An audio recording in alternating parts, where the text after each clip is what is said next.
தேவசாயலாக சிருஷ்டிக்கப்பட்டுள்ள மனிதன் சிருஷ்டிகளின் மகுடமாக விளங்குகிறான். அவனுக்குள் இருக்கும் ஆத்மா வெளியேறப்பட்டது.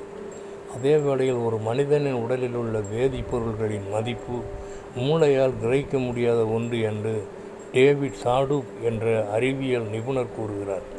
ஒரு மனித உடலில் உள்ள இரத்தத்தை உறையத்தையும் வேதிப்பொருளை 14 லட்சம் ரூபாய்க்கு விற்கலாம் என்கிறார்.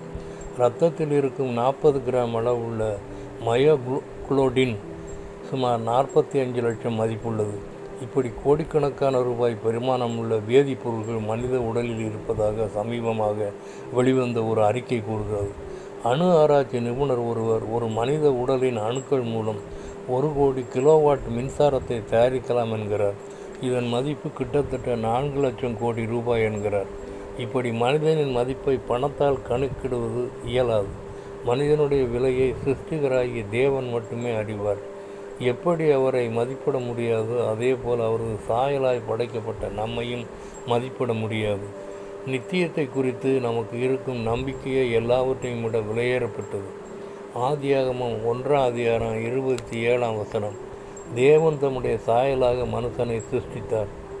Genesis 1:27 God created man in his own image. One song.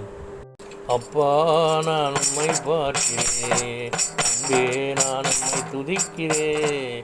அப்பா நான் உம்மை பார்க்கிறேன், அப்பாவும் நீரே அம்மாவும் நீரே, அப்பாவும் நீரே அம்மாவும் நீரே. நான் உந்தன் பிள்ளை என்றோ அப்பா நான் உம்மை பார்க்கிறேன். என் அன்பே நான் உம்மை துதிக்கிறேன், அப்பா நான் உம்மை பார்க்கிறேன். அப்பா நான் உம்மை பார்க்கிறேன், அன்பே நான் உம்மை துதிக்கிறேன்.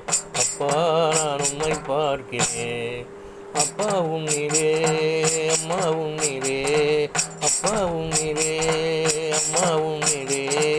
நான் உந்தன் பிள்ளை என்றோ அப்பா நான் உம்மை பார்க்கிறேன். என் அன்பே நான் உம்மை துதிக்கிறேன், அப்பா நான் உம்மை பார்க்கிறேன், அப்பா நான் உம்மை பார்க்கிறேன். சுபம்.